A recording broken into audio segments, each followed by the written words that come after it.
जय हिंद दोस्तों, CSK academy में आप लोगों को स्वागत है। मैं छोटन कुमार आप लोगों को स्वागत करता हूं। इस अकेडमी के माध्यम से आज का जो टॉपिक है वह Bihar board secondary school examination 2023। Bihar board ने 2023 में मॉडल पेपर जारी किया है।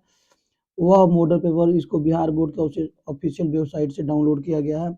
इसमें से 80 को ऑब्जेक्टिव क्वेश्चन है, जिसमें 40 को बनाना है।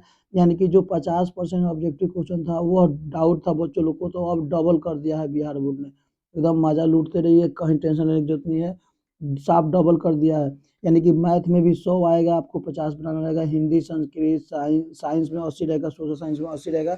इसमें से 40-40 बनाना रहेगा। तो यहाँ पे खूब ध्यान से देखते हैं प्रश्नों की कुल संख्या कितना है। सेम बिहार बोर्ड जैसे एग्जाम लेगा उसे 80 को प्रश्न रहेंगे ऑब्जेक्टिव, जिसमें से 1 नंबर वाला 40 को सॉल्व करना रहेगा। 24 को क्वेश्चन 2 नंबर वाला रहेगा, 12 को सॉल्व करना रहेगा। और 6 को क्वेश्चन दीर्घ उत्तर ये होगा 5 नंबर का, जिसमें से 3 बनाना रहेगा। एक फिजिक्स से होगा, एक बायोलॉजी से, और एक होगा केमिस्ट्री से। चलिए दोस्त शुरू करते हैं। देखिए, चैनल को अगर नए दिख रहे हैं तो चैनल को सब्सक्राइब कर लीजिए, क्योंकि बिहार बोर्ड जितने भी मॉडल पेपर अपने ऑफिशियल वेबसाइट पर रखा है उसको मैं क्या करूँगा, सबके सब क्वेश्चन सब्जेक्टिव, देखिए दोस्त, सब्जेक्टिव प्लस ऑब्जेक्टिव सबको कवर कर लिया जाएगा। और इसमें से देखिए 30% क्वेश्चन एग्जाम में आने की संभावना 100% होता है। इसको डाउट लेके चलिएगा। और जितने क्वेश्चन है सब के सब मैं आप लोगों को वीडियो के माध्यम से पढ़ा चुका हूँ। ये देख सकते हैं, मेन वेबसाइट से लिया हुआ है, सब सेम एग्जाम की तरह पैटर्न की तरह आधारित है। चलिए दोस्त, उसके बाद यहाँ देख लीजिएगा, यहाँ पे दिया हुआ है प्रश्न संख्या 1 से 80 तक वस्तुनिष्ठ प्रश्न है। इनमें से किन्हीं 40 प्रश्न का उत्तर देना है। प्रत्येक प्रश्न के साथ 4 विकल्प दिए हैं, जिनमें से एक सही है। अपने द्वारा चुने गए सही विकल्पों को OMR शीट मिलेगा आपको, यहाँ ऐसे मिलता है ABCD। तो जो सही है उस पर हम क्या करते हैं, गोलियां देते हैं, ऐसे करके दिया रहता है एग्जाम में। चलिए तो शुरू करते हैं। निम्नलिखित में किसका अपूर्णांक अधिक होता है। देखिए यह क्वेश्चन पर आपको लोगों को कितना बढ़िया मैं आप लोगों को पढ़ाया था। तो हीरा का अपूर्णांक सबसे अधिक होता है, कितना 2.42 होता है। कोई दिक्कत यहाँ तक नहीं है ना। उसके बाद क्वेश्चन है अवतल दर्पण की फोकस दूरी क्या होती है। तो अवतल दर्पण की फोकस दूरी क्या होती है दोस्त, ऋणात्मक होती है। क्या होती है, ऋणात्मक होती है। चलिए क्वेश्चन नंबर 3, अब ऋणात्मक की देखिए, अगर लेंस की अवतल दर्पण की पूछ रहा है ना, तो यह अवतल दर्पण होगा। तो यहाँ फोकस इसका होता है यह। प्रकाश की दिशा में मापी गई दूरी धनात्मक, यहाँ विपरीत दिशा में है। प्रकाश यहाँ चल रहा है, देखिए यह हो गया हमारा अवतल दर्पण ना। प्रकाश ऐसे चल रहा है, इसके दिशा में यह होगा, और यहाँ पे दूरी, यहाँ पे फोकस यहाँ पे है, इसलिए क्या हो जाएगा, यह फोकस इधर रहता है धनात्मक होता है, उल्टा है, इधर चल रहा है, यहाँ पे फोकस है उल्टा, प्रकाश इधर चल रहा है और इधर उल्टा है, तो इसलिए ऋणात्मक हो जाएगा।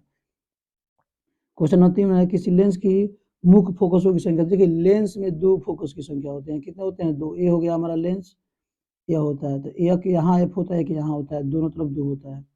3 का हमारा इस प्रकार, 3 का क्या हो जाएगा, बी हो जाएगा। क्वेश्चन नंबर 4 है, दाढ़ी बढ़ाने में कौन सा दर्पण उपयुक्त होता है। तो दाढ़ी बढ़ाने में हमेशा अवतल दर्पण का उपयोग करते हैं, क्योंकि बाल को बड़ा बड़ा दाढ़ी को दिखाए। क्वेश्चन नंबर 5 है, अवतल दर्पण की फोकस दूरी एफ एवं उसकी वक्रता त्रिज्या आर के बीच संबंध है। देखिए एफ बराबर r/2 होता है। इस सूत्र होता है एफ बराबर दोस्त r/2। मैटर को खूब ध्यान से देखिएगा, यहाँ एफ बराबर r/2, यहाँ पे सी आंसर सही हो जाएगा। एफ आर तो होगा, बराबर नहीं होगा, ये होगा तो एक और भी होता है, इसको हम बराबर बढ़ाएंगे तो ये हो जाएगा r बराबर 2f भी होता है, ये भी सही होगा। तो यहाँ पे जो दिया है उसको हम अकॉर्डिंग आंसर के अकॉर्डिंग अपना मार लेंगे। चलिए क्वेश्चन नंबर 6 है, निम्नलिखित में किस लेंस को अभिसारी कहते हैं।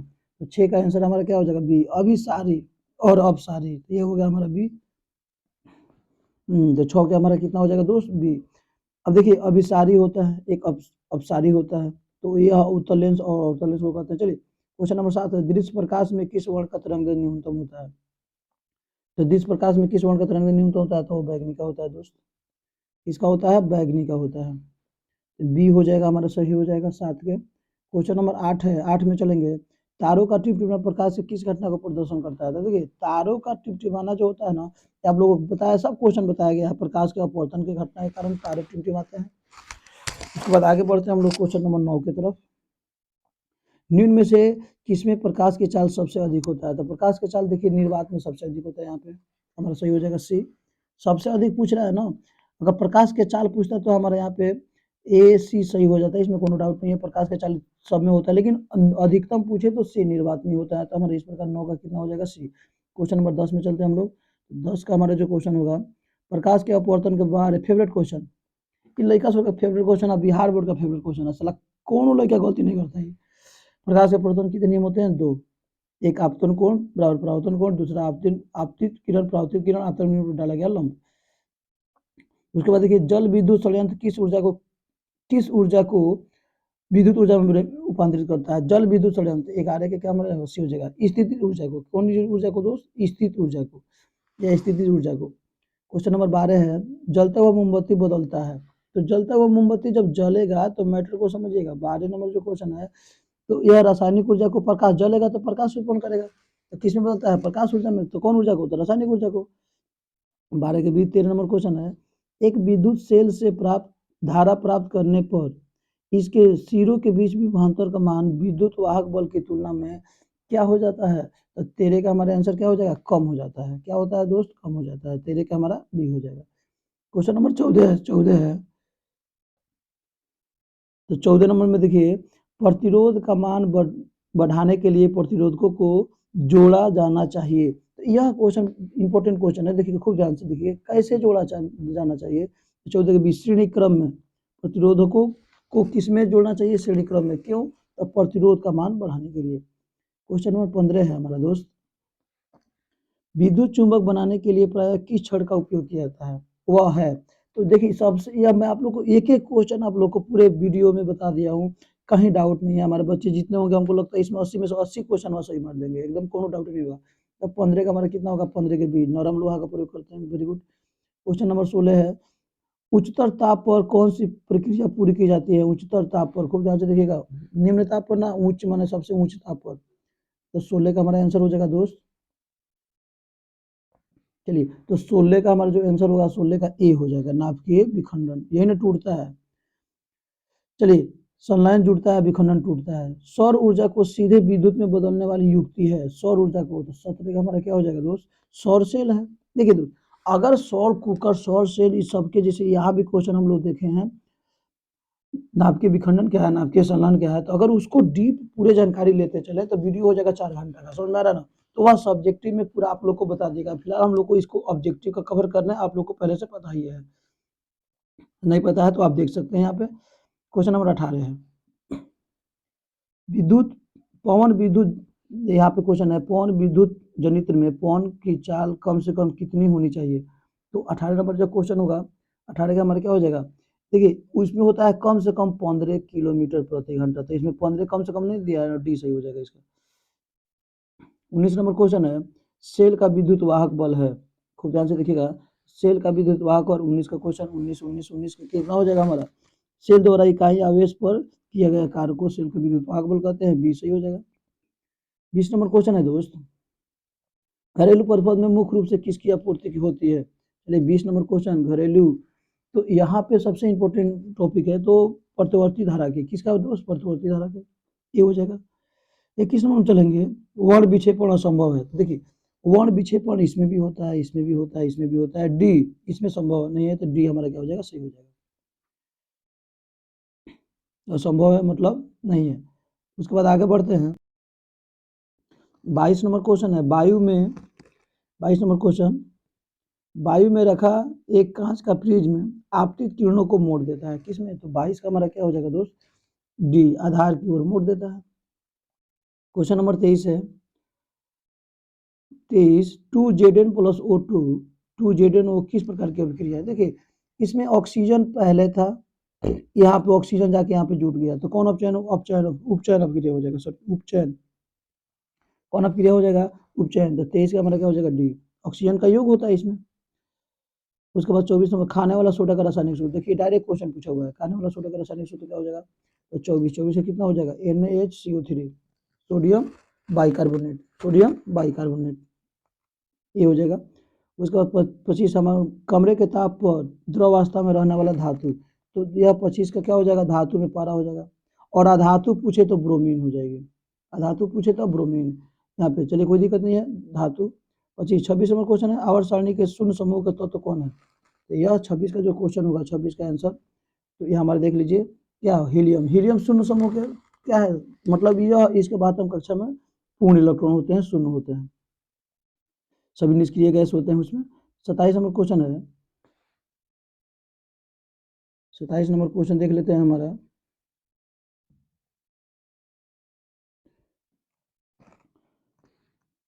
सोडियम कार्बोनेट के जलीय विलयन में मेथिल ऑरेंज का विलयन मिलाने पर विलयन का रंग परिवर्तित होकर निम्नलिखित में कैसा हो जाता है? तो 27 का हमारा क्या हो जाएगा? ए, पीला हो जाता है। सोडियम कार्बोनेट के जलीय विलयन में मेथिल ऑरेंज का विलयन मिलाने पर उसका रंग बदल के कैसा होता है दोस्त? पीला हो जाता है। ए हो जाएगा 27 का। 28 ग्लोबल वार्मिंग के लिए उत्तरदायी कौन है? तो ग्लोबल वार्मिंग के लिए कौन उत्तरदायी है? तो सबको पता है। 28 का आंसर क्या होगा दोस्त? तो 28 का हमारा क्या हो जाएगा? B, carbon dioxide, CO2। 29 गंधक की परमाणु संख्या। चलिए, तो अब इस तरह क्वेश्चन एग्जाम में पूछता है, बच्चे कर मतलब घबरा जाते हैं। अरे सुनिए ना, सल्फर को तो गंधक कहते हैं, सल्फर को गंधक कहते हैं, सल्फर परमाणु सोल लेते हैं, इसका भी सोल ले, गंधक उसी का दूसरा नाम है। 29 हो गया। चलते हैं क्वेश्चन नंबर 30 की तरफ। 30 है, अम्ल का जलीय विलयन विद्युत का चालन करता है क्योंकि अम्ल जल में क्या देता है? तो देखिए हमारा 30 का जो आंसर होगा क्या देता है दोस्त? 30 का क्या हो जाएगा हमारा? खूब ध्यान से मैटर को देखिएगा, आयनिक होता है। आयनिक होता है, अम्ल जल में आयनिक होता है। चलिए, कोई दिक्कत नहीं है। तो हम लोग आगे बढ़ते हैं दोस्त क्वेश्चन नंबर 31 की तरफ।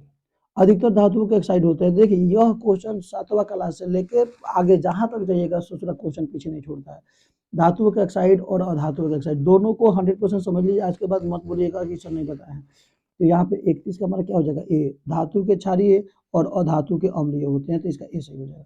अधातु अम्ल, धातु क्षार। देखिए अ से अधातु, अ से उसका ऑक्साइड अम्लीय, यह याद कर लीजिए। और धातु क्षारीय। क्वेश्चन नंबर 32 है, सोने में निम्नलिखित में कौन सी धातु मिलाकर मिश्र धातु तैयार की जाती है? तो कॉपर को मिलाया जाता है। ए हो जाएगा हमारा। तो 32 का हमारा क्या हो जाएगा? ए। क्वेश्चन नंबर 33, क्वेश्चन नंबर हमारा 33 है,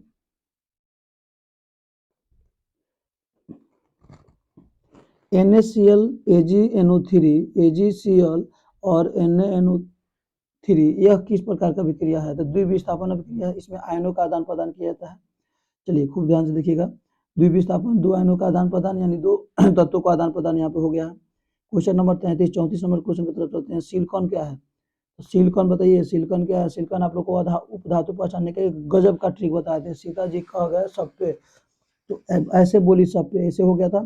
तो 34 नंबर का जो क्वेश्चन होगा आंसर क्या होगा? एक उपधातु है। 34 के ए, सी उपधातु। 35 नंबर क्वेश्चन है, वे तत्व जिनके बाहरी शेल पूर्ण रूप से भरे होते हैं क्या कहलाते हैं? तो उत्कृष्ट गैस। क्या कहलाते हैं दोस्त? उत्कृष्ट गैस। हाइड्रोजन समूह तो क्या होते हैं? 17वां ग्रुप, ये होता है 18वां ग्रुप। चलिए आगे बढ़ते हैं। 36 नंबर क्वेश्चन, खड़िया चूना का रासायनिक सूत्र क्या होता है? खड़िया चूना का रासायनिक सूत्र देख लेते हैं दोस्त क्या होता है। तो 36 नंबर बोलिए। चलिए 36 का हमारा क्या हो जाएगा? CO3 चूना पत्थर का, या खड़िया चूना का CO3 calcium by calcium carbonate.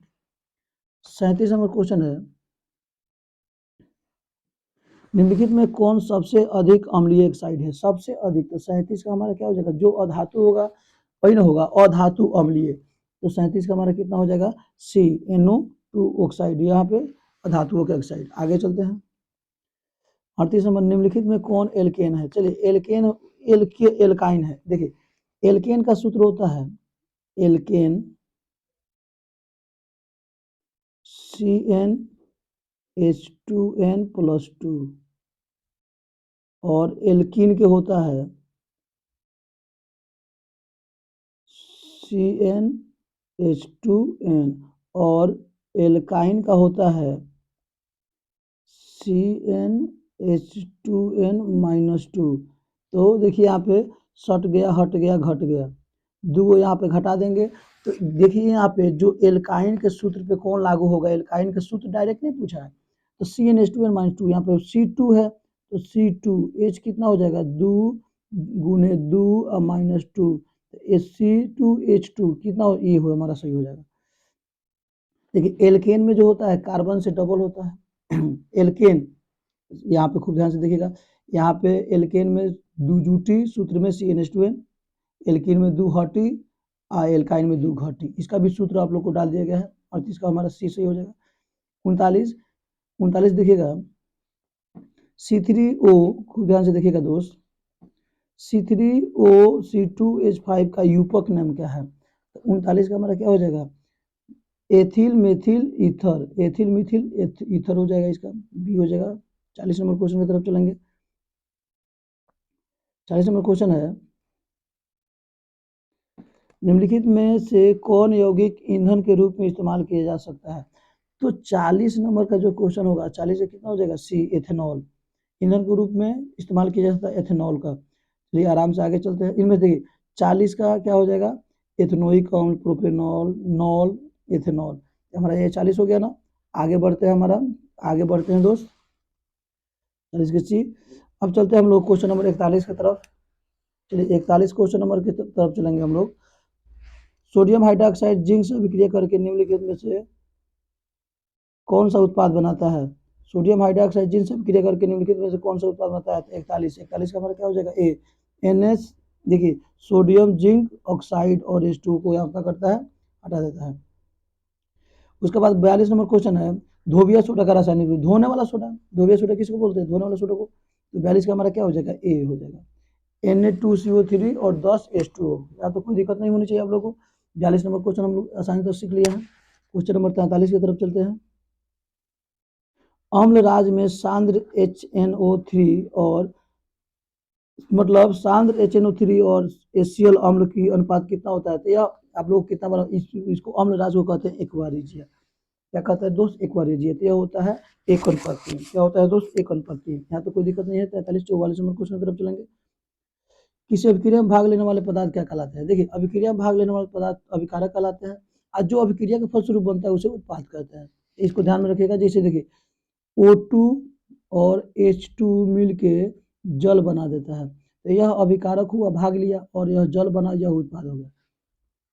चलिए आगे बढ़ते हैं क्वेश्चन नंबर 45 की तरफ। निम्न में कौन अम्लीय ऑक्साइड है? तो अम्लीय कौन होता है? तो अधातु के ऑक्साइड अम्लीय होते हैं। अधातु इसमें कौन है? तो सल्फर है। अधातु अम्लीय, देखिए अधातु, अ से अधातु, अ से अम्लीय। तो इसको अभी याद कर ही लीजिए, जिंदगी में नहीं भुलाइएगा इसको। 45 नंबर हो गया। 46 नंबर क्वेश्चन की तरफ चलेंगे। निम्न में कौन सा पदार्थ का जलीय घोल लाल लिटमस पथ को नीला कर देता है? देखिए लाल लिटमस पथ को नीला कौन करता है? तो क्षार करता है। नीला को लाल कौन करता है? तो अम्ल करता है। इसको ध्यान में रखिएगा। चलिए क्वेश्चन नंबर 46 हो गया हमारा। 47 की तरफ चलेंगे। स्वस्थ शरीर का पीएच मान कितना का बीच काम करता है? देखिए तो यह पीएच परास जो होता है 7 से लेकर 7.8 के बीच काम करता है। 47 का हमारा क्या हो जाएगा? सी। 47 क्या हो जाएगा? सी। 48 नंबर क्वेश्चन की तरफ बढ़ते हैं। निम्नलिखित यौगिक में कौन जल में विलेय है? देखिएगा खूब ध्यान से देखिएगा, जल में विलेय यौगिक। तो मैटर को ध्यान से देखिएगा। 48 का हमारा क्या हो जाएगा? खूब ध्यान से मैटर को देखिएगा। यहाँ पे जल में विलेय यौगिक पूछा है। कार्बन डाइऑक्साइड, कार्बन डाइसल्फाइड है, बेंजीन है, तो ग्लूकोज है। ग्लूकोज जल में क्या है? घुल जाता है। ग्लूकोज हम लोग सेवन भी किए हुए हैं। निम्न में कौन अमलगम है? तो अमलगम देखिए यहाँ पे आप लोग को बताया गया था अमलगम में। 49 नंबर क्वेश्चन की तरफ चलते हैं। तो अमलगम में क्या होता है? बी, सोडियम और पारा, सोडियम और पारा, पारा आएगा उसमें। 50 नंबर क्वेश्चन चलेंगे 50 नंबर की तरफ।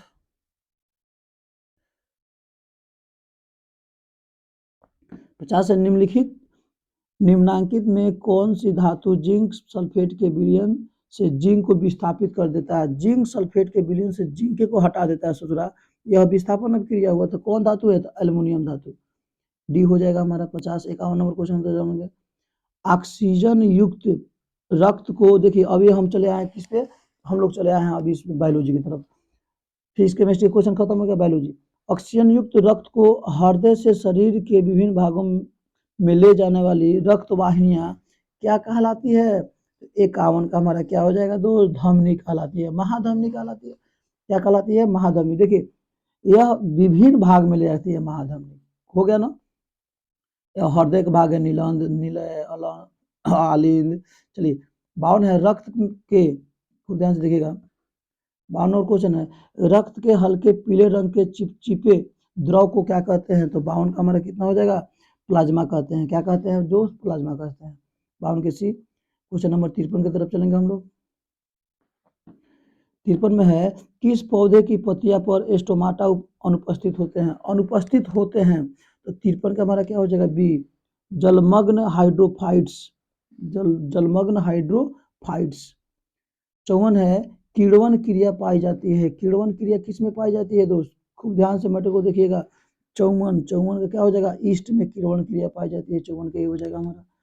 क्वेश्चन नंबर 55 की तरफ चलेंगे हम लोग। पूर्ण विकसित अंडाशय कहलाता है। खूब ध्यान से देखिएगा, पूर्ण विकसित अंडाशय क्या कहलाता है? तो 55 का हमारा आंसर कितना हो जाएगा दोस्त? यह फल कहलाता है। बी सही हो जाएगा। क्या कहलाता है? तो फल कहलाता है। 56 नंबर क्वेश्चन, ग्लूकोज का रासायनिक सूत्र। ओहो, क्या बात है, क्या बात है, आग लगा दीजिए, आग लगा दीजिए एकदम।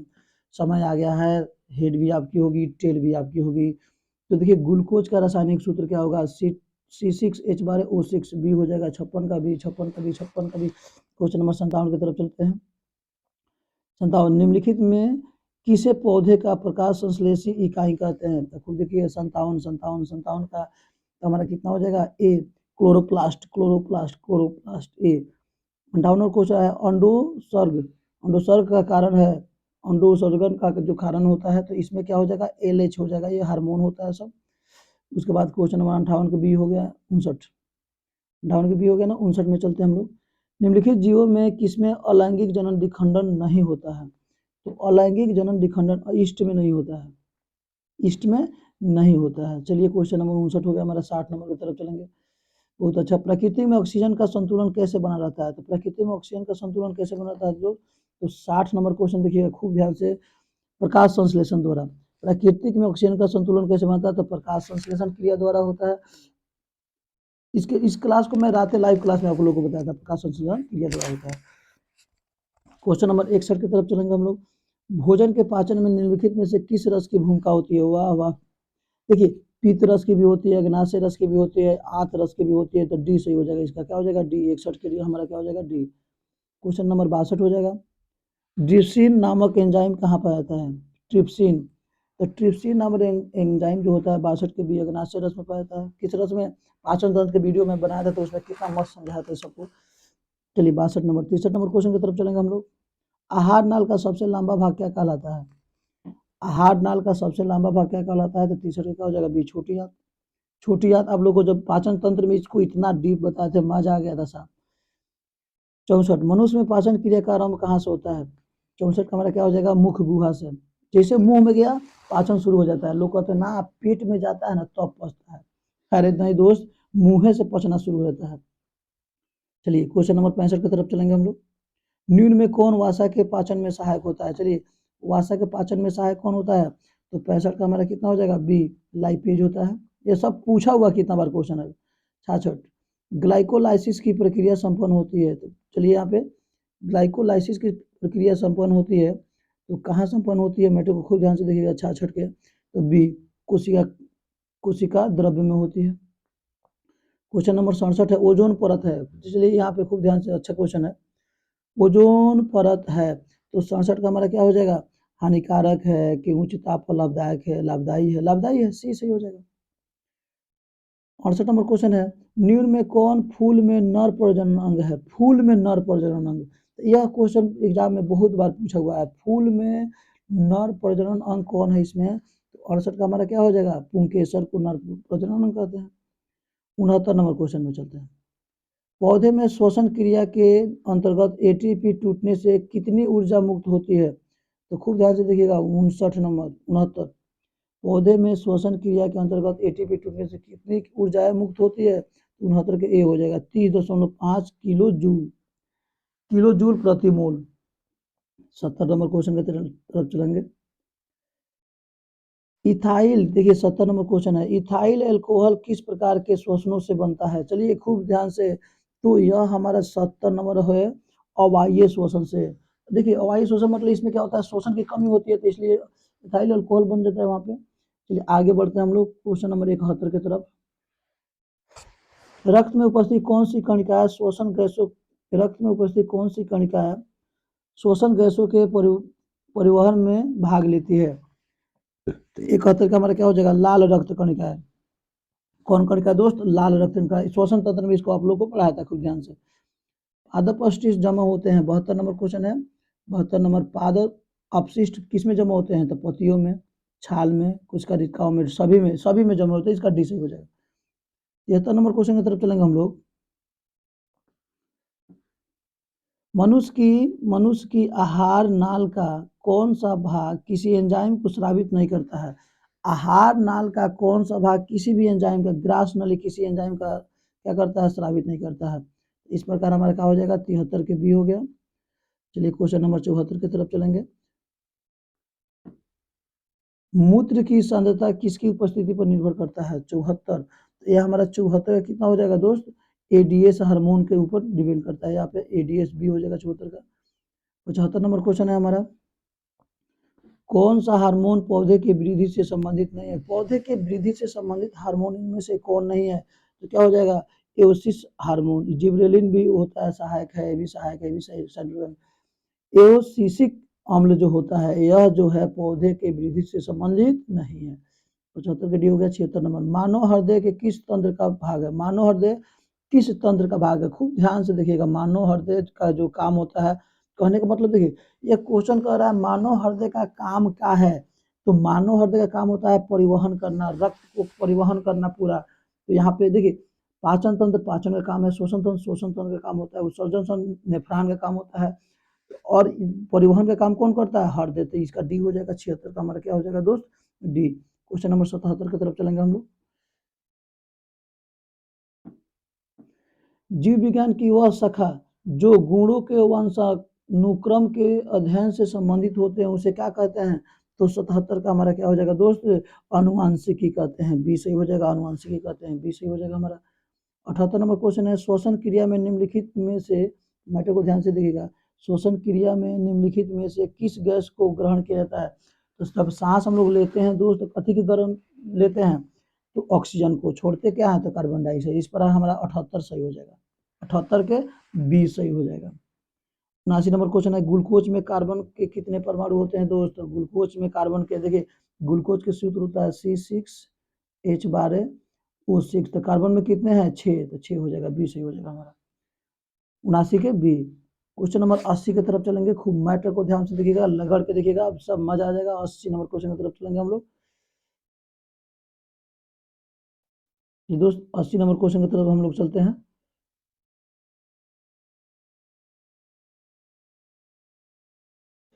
80 नंबर क्वेश्चन देखिए खूब ध्यान से यहाँ पे।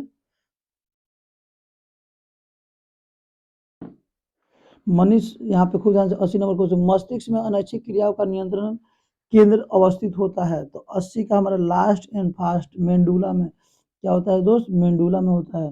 कहाँ होता है? तो मेंडुला। इसका आंसर क्या हो जाएगा? लास्ट के ए, 80 के ए। मस्तिष्क में अनैच्छिक क्रियाओं को नियंत्रित केंद्र और अनैच्छिक क्रिया हो गया ना, ऐच्छिक और ऐच्छिक क्रिया। इसमें बायोलॉजी का पूरा पार्ट आप लोग को बता दिया गया है। अब इसी, ये हो गया हमारा ऑब्जेक्टिव का पूरा क्वेश्चन। अब इसके बाद आप लोग देख लीजिए सब्जेक्टिव है। सब्जेक्टिव क्वेश्चन नेक्स्ट वीडियो में लेके पूरे आएंगे, पूरे क्वेश्चन को एक एक करके समझा देंगे, कहीं डाउट नहीं होगी। चलिए, आज के लिए थैंक यू वेरी मच।